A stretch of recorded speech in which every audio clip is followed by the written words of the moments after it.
Thank you. So, hi everyone. I hope you are enjoying OpenSearch Con till now. So, thanks for joining our session. I'm Ramya, a data analytics consultant at Amazon Web Services. I'm with AWS since 6 years now. I help customers design ETL search, data warehousing, basically data analytics solutions. So I have with me my colleague Shubham. Shubham, would you like to introduce yourself? Hello everyone, this is Shubham, Associate Delivery Consultant at AWS. We basically deliver scalable solutions that drive business value for the customers, and hope you are enjoying OpenSearch Con. Thank you.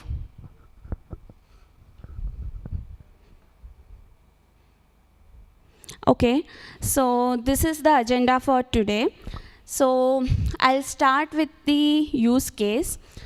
So in many organizations, you might find that finding the right information is very difficult. Even though information exists, extracting it is difficult. So take an example of a complex domain like pharma. So let's say you have a question, what were the side effects of our last autoimmune trial?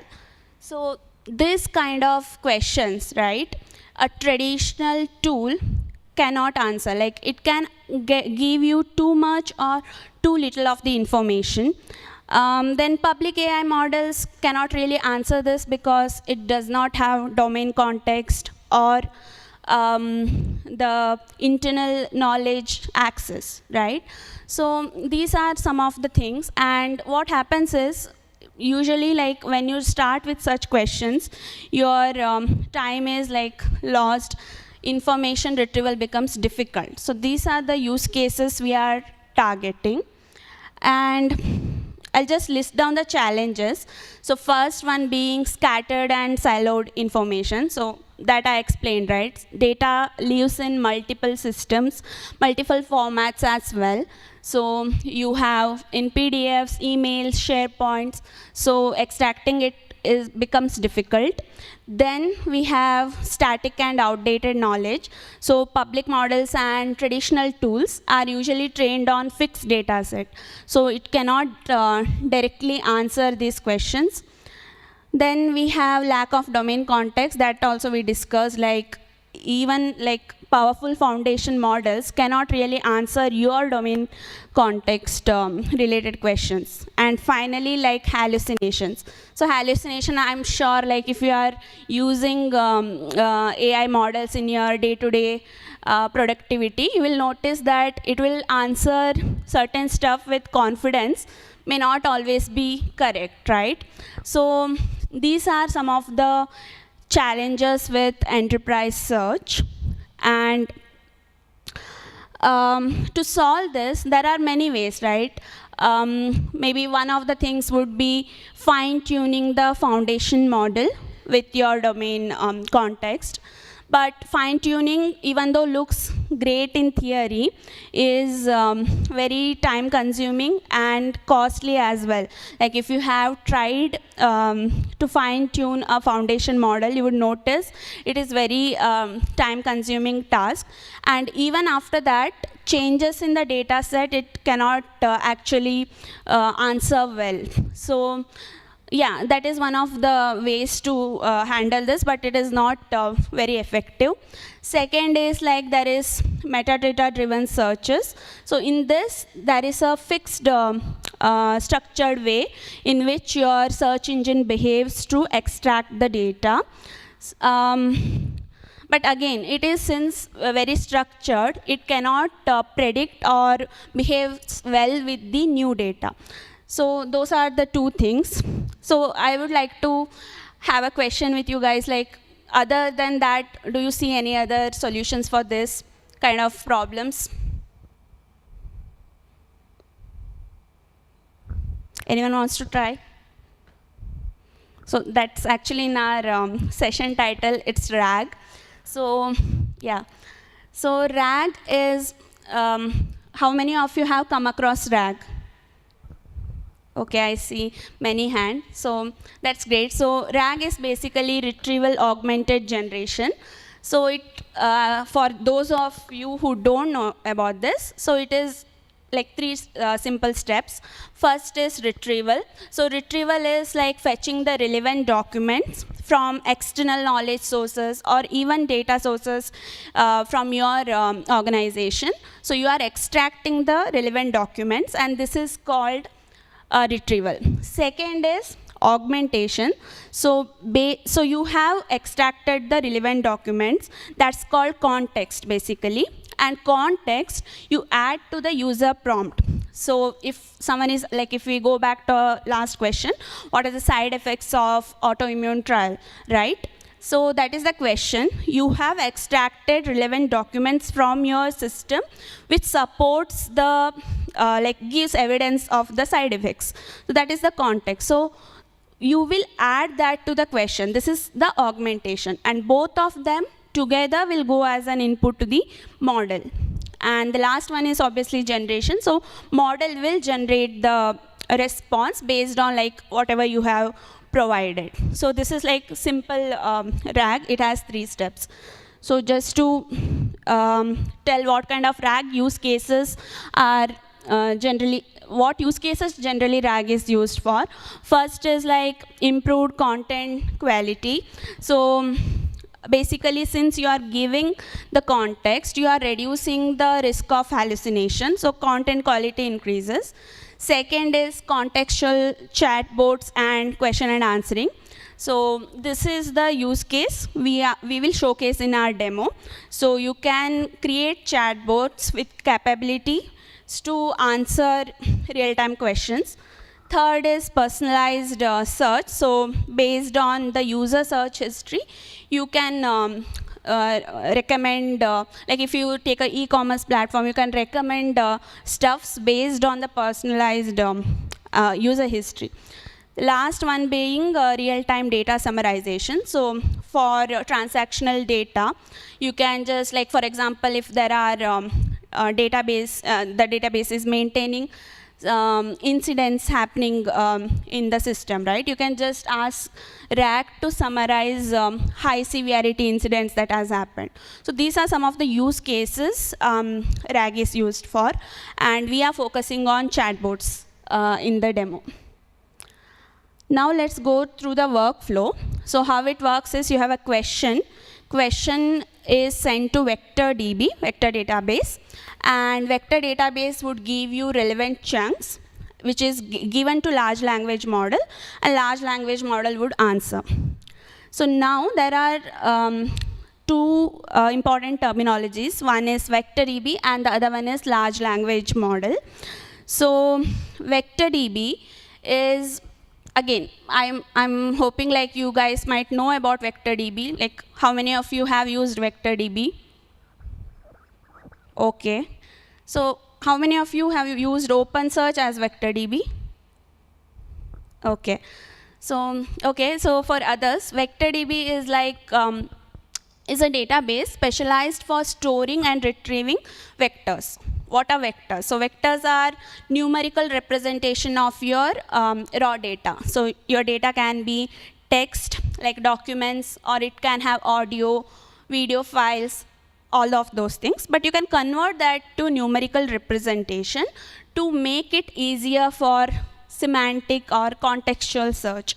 So vector databases are specialized in storing vectors. So just to give you an analogy, you can think vector database like a librarian, right? So when you ask certain stuff, like if you go back again to that question of side effects of autoimmune trials, so the librarian would understand it's not just the keyword side effects, it can be other things like drug-related issues that happened later, or adverse conditions that was observed. So it does a similarity.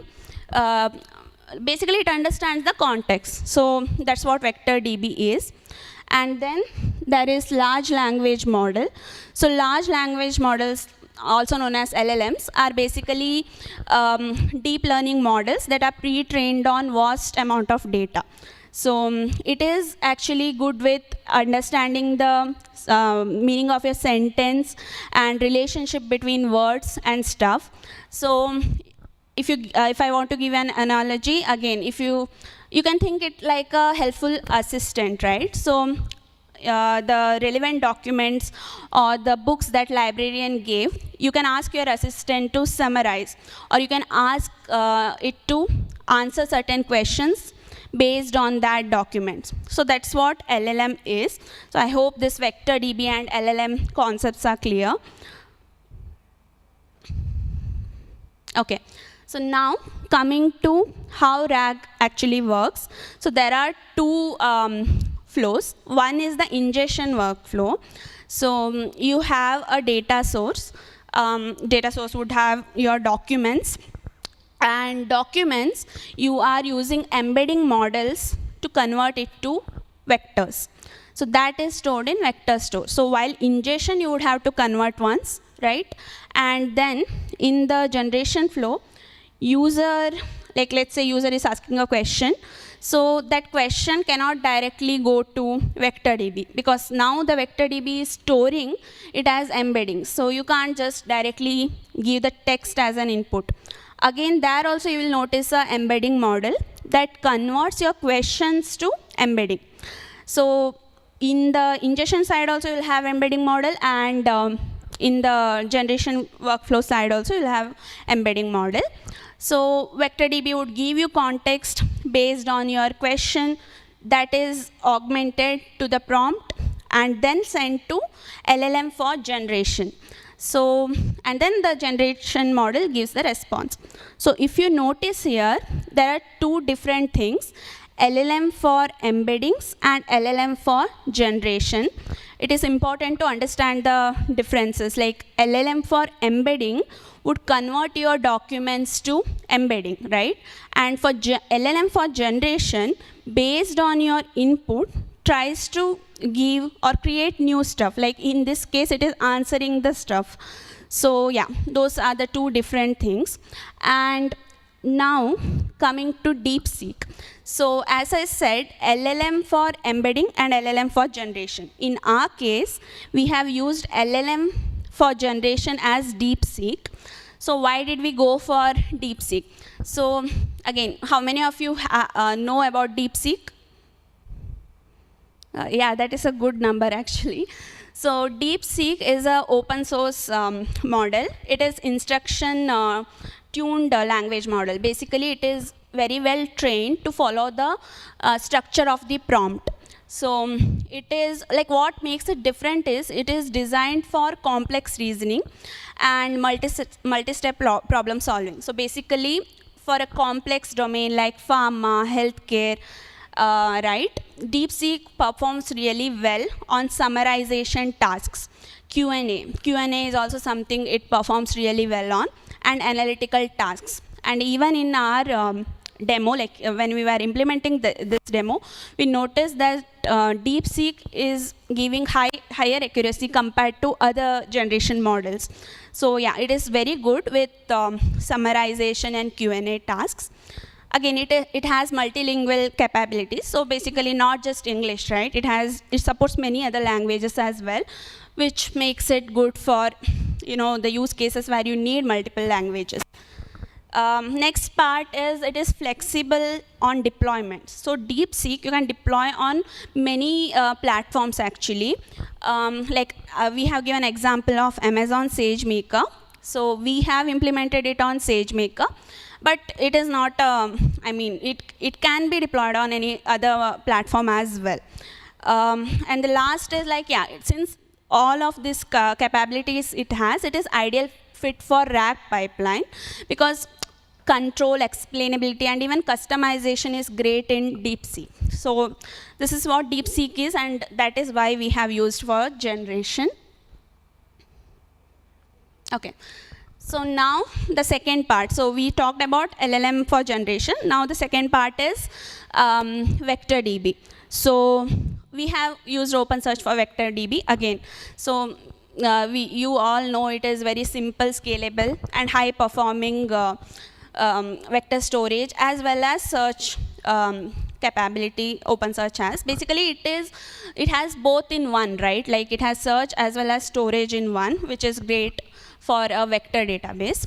Second is it has a lot of ML-ready features, like creating KNN indices, similarity searches. There are neural plugins. Then there is hybrid plugins, hybrid search capabilities. So it has many things which makes creating ML application, Gen AI applications with OpenSearch easier.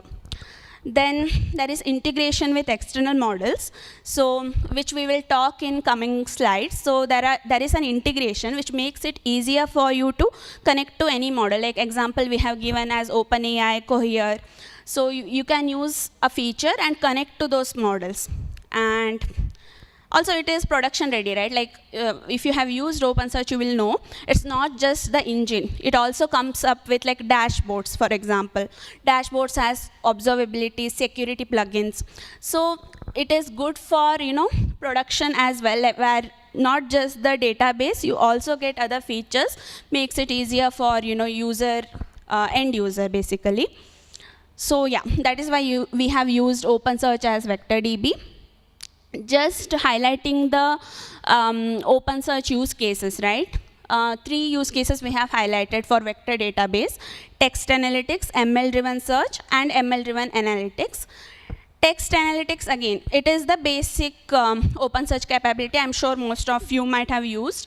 It is like full text search and aggregations, like it has Boolean queries matched. So if you have used OpenSearch, you will know that it is very good with text analytics.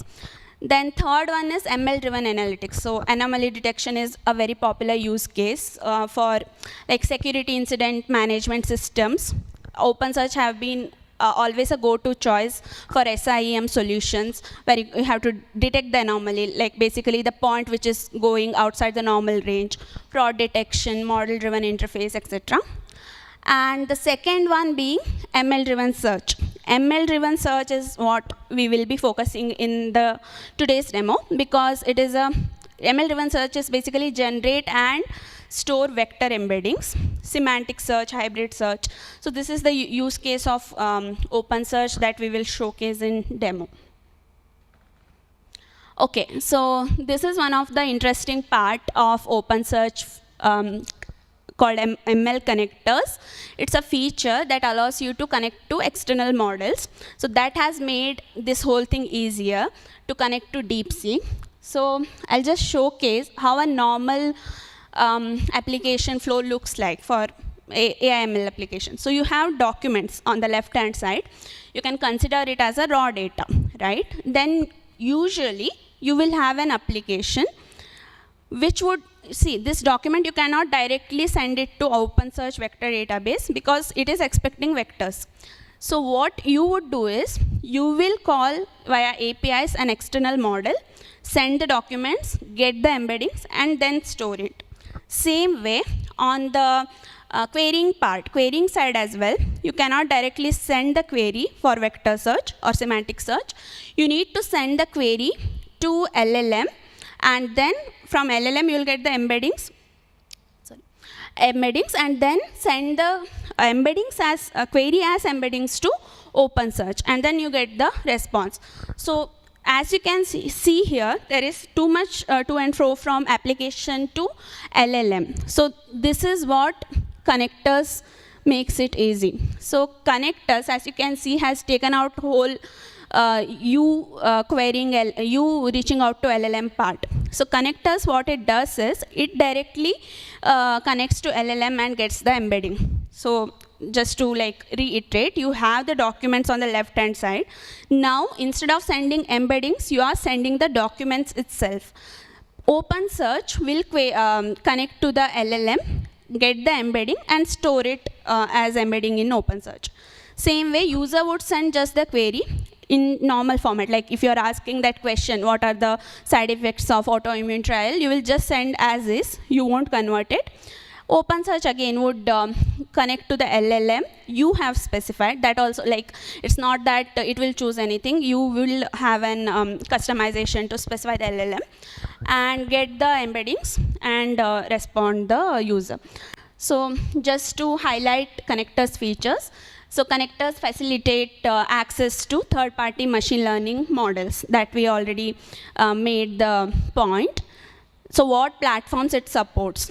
SageMaker, Bedrock, OpenAI, Cohere, DeepSeek, and few more as well. Actually, there is a link in OpenSearch page. You can go and check out the connectors it supports.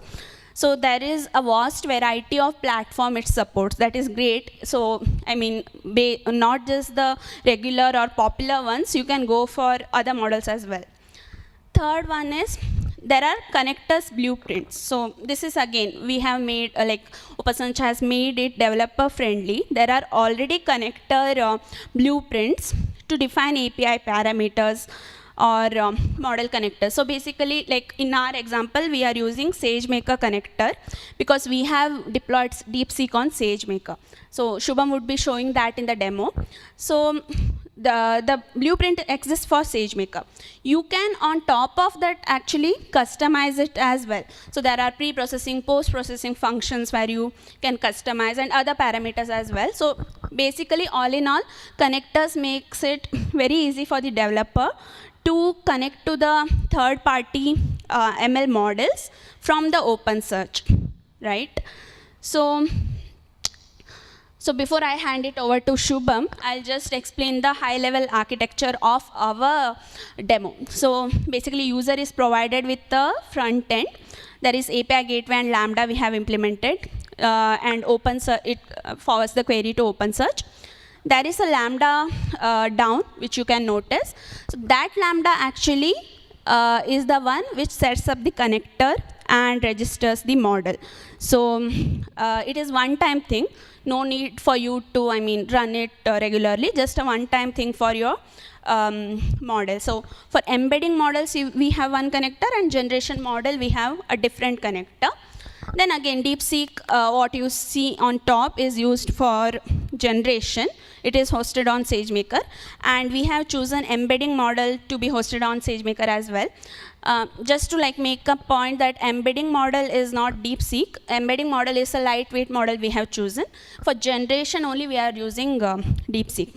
So I will just hand over to Shubham for the demo now. Thank you. Hello.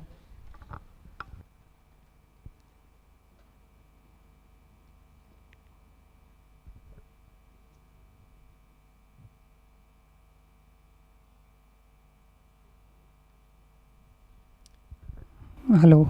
Okay. So thanks, Ramya, for setting up all the context and walking us through the detailed deep dive.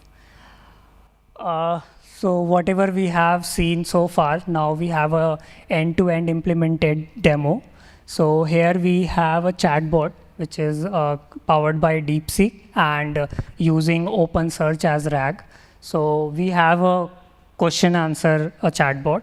So the context is how we have basically improved our traditional search with a smarter search, right? So the first thing, we will ask some questions, right, in the chatbot, which is based on the specialized domain. And based on that context, the question is not a direct query which is having the data in the data set. This is something which required some reasoning or inference. So here, if you see, the first question which I asked is to compare the population growth rate trend for the 3 cities from 2020 to 2023. So how basically we are coming into the answer. So what is happening, there is a model which is running behind it, and there is 2 models. First is the embedding model, and the second one is the generation model. So embedding model has given this 3 search results, and based on these 3 search results, we have a final conclusive answer, if you see, which coming after the inference of the DeepSeek model.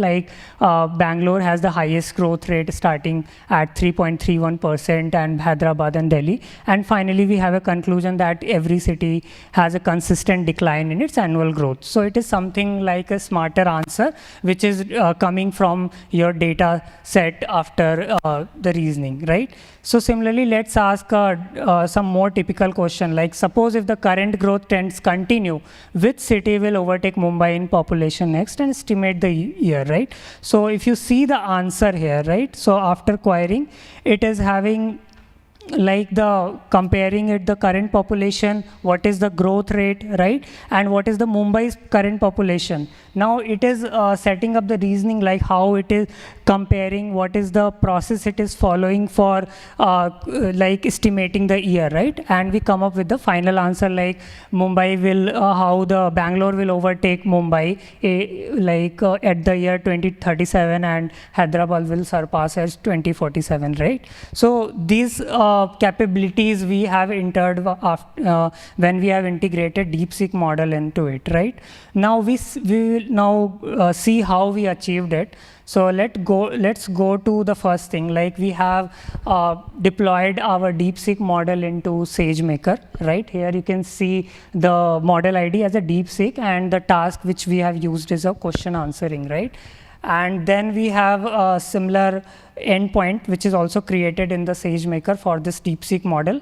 Then we have one more embedding model which basically used to convert our query text into vector embedding, right? So here we are using Hugging Face sentence transformer, right? So here we have setting things into the SageMaker. Then we have a domain in OpenSearch where we are using the version currently at 2.17, right? And then we have a Lambda function. So if you see this Lambda function, the first function is basically set up the connector.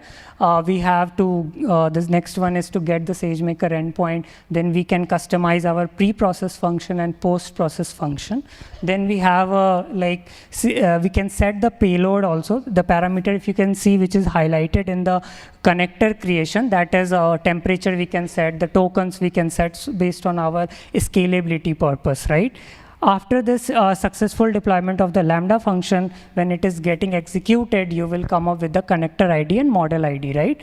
So this connector ID and model ID is now set for the DeepSeek model. The entire same process we will driven for the embedding model as well, which we are using, right, for the sentence transformer.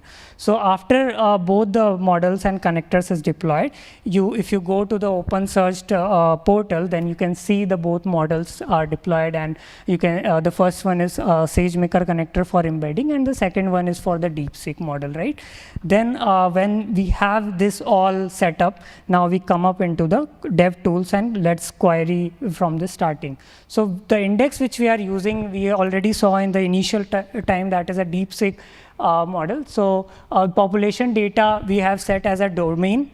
So population data, if you see, there is a field matrix. The first one is like text embedding, and the second one is the text field, right? So what will happen, the text which we have passed as a document, the embedding model will convert it into the vector, right? And then similarly for all the data which we have, that is getting converted. Now the second thing which we'll see how it is, what are the mappings which we are using. So if you see in the text embedding, the type which we are using is a KNN vector, which is the K nearest neighbor, right? So basically what happens, it will set up the whatever the nearest neighbors, based on the query, it will set up and pass it to the generation model. So let's see the first connector. So the first connector, if you see, let me go back here. So yeah, so the first connector, if you see, this is for DeepSeek-R1 model, right? And if you see the URL which we have deployed on the SageMaker, the request body and the post process function, you can customize it through the Lambda function which I showed you earlier, right? Then we have similarly for the embedding model, we have like SageMaker, and the URL is deployed in the SageMaker point, right? Then let's predict with the first model. So this model ID which you are looking at is, hello? Yeah, so this is the DeepSeek model. So if we, let's ask the input, we are passing hello. So it is based on the input, it will think and it is giving some answers, right? So what is the point of setting it up is like, basically when you ask the same question second time, right?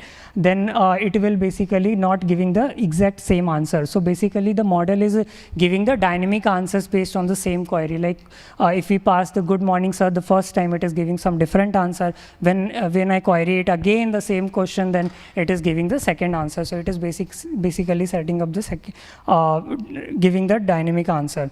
Now here we are now setting up the RAG pipeline. So if you see in the retrieval-augmented generation, the parameters which we have set, the model ID we are using for the DeepSeek, and we are passing the system prompt and user instructions. So what will happen? OpenSearch will augment the system prompt and user instructions with the query, and then it will pass it to the generation model, which here we are using as a DeepSeek, right?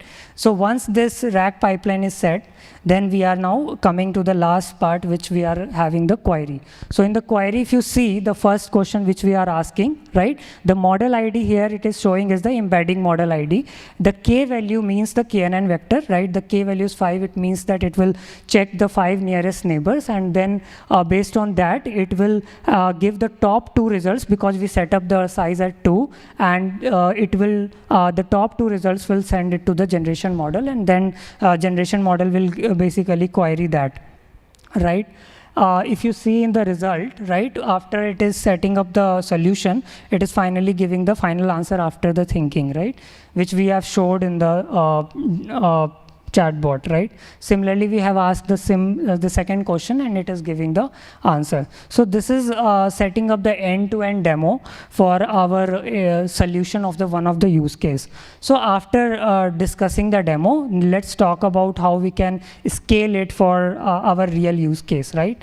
So let me go back to the slide and quickly showcase how we can scale it. One second.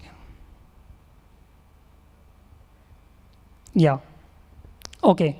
So let me start with first. We use sharding and replication. So like OpenSearch to handle large scale data, right? So by splitting vector indices into shards, we distribute our load data, and replicas help us to improve the read efficiency, read performance, and ensuring the high availability.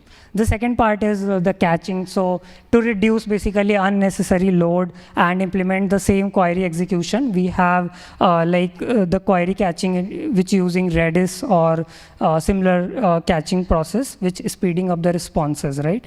The second one is GPU scaling. So basically, as we know, the DeepSeek-R1 is a resource intensive model. So setting up the GPU configuration, which help you to distribute that particular and improve the throughput and latency. The last one is distributed query execution, which basically how we can leverage OpenSearch to have the parallel processing, right? So these 4 will set up the scaling part. Moving ahead, let's talk about this key takeaways. So whatever we have discussed now, let's one by one we will cover what we have gone through so far. So the first one is you have seen how we have improved the traditional search with a smarter search, right? So DeepSeek-R1 and OpenSearch, when we are using as a integration as a RAG, we have come up with the smarter search, right? The second one, why DeepSeek only? So DeepSeek for generation, to have high quality and context aware responses, then we have to use the models which is resource intensive like DeepSeek, right?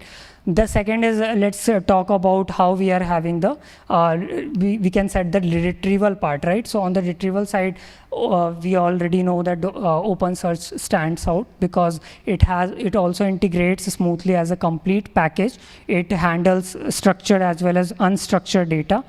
The another major advantage, the ease of ML connector, right? We have the ML connector feature. So basically, thanks to OpenSearch ML connector, which simplifies deploying of the custom models into the search pipeline, right?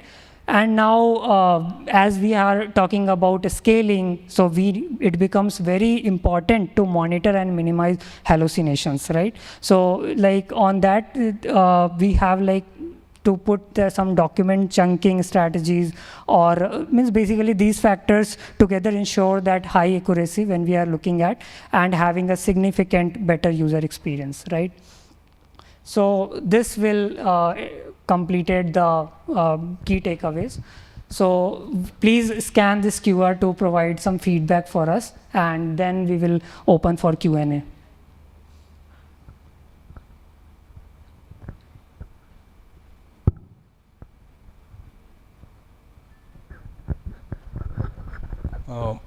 whether do you think, or do you have any experience of your customers are using this augmented OpenSearch? I mean, it is a RAG based on the OpenSearch. It is already using in the field or in their production. Any idea? Yeah, you are asking if the organizations are already using Yes, so I mean, my last customer, I was handling a pharma, and there they wanted to have a unified search experience. They had researchers as their users, and even like the normal company employees as well. They wanted to have a unified search. They had it on Lucene before with custom LLM, but that was not giving them performance. So we implemented RAG for them. And yeah, I mean, that answers your question. So a large pharmaceutical company I have worked on, have used. But other than that also, Amazon has so many customers who are using it. We have it documented in case studies. That's a website where you can see who are the customers using it. Okay, I will go next. So my question is, why can't you use DeepSeek to generate the embedding itself? Why are you using two different models? That's a great question. So that's also something we explored, like having DeepSeek as embeddings also. So one point Shubham had mentioned, DeepSeek is like resource intensive, okay. So what we wanted to do was like segregation of tasks. If you use a lightweight embedding model, which is specialized for just text to embedding thing, right? It performs a lot better compared to having like a big DeepSeek model just for generating embeddings. So I would say in general also, just segregation of tasks makes it easier, for, like, not just for like embeddings, generation and other stuff. Have a different model that would make it easier. And just to add, like for the pharma company, what we told, right? Instead of using normal embedding models, we used models which was like specialized in clinical data. So that gave better results. So yeah. Hey, yeah. Oh yeah. Okay. So regarding the demo, have you used serverless or managed cluster or self-hosted? Which one? Okay.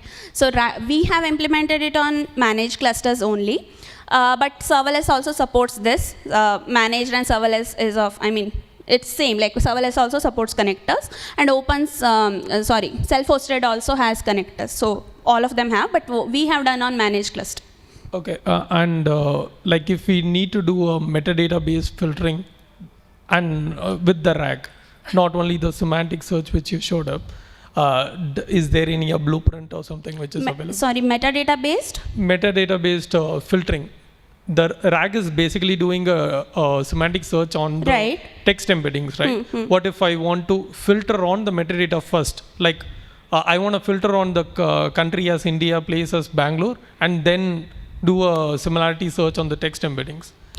So for that blueprint, we don't have like a connector blueprint for that. You will have a separate system, like bedrock models you can use before coming, like query should be passed to a model and then come to OpenSearch. Something like that also you can do. But there's no like blueprint as such for those things. You pass on the mic. Hi. Hi. Actually, I have a question. Suppose we are building an application, RAG-based application, and based on the user prompt, suppose there could be a scenario where like 200 records can be written. But I don't want to put all of that to the model to get my final response. So what are the strategies that we can employ so that we have an effective context for the model and we don't overutilize the overall memory of the model? Your question, like just to reiterate, if the search result is giving 200 plus documents, you don't want to overwhelm the model with all the documents, want to restrict like what you want to send, is it?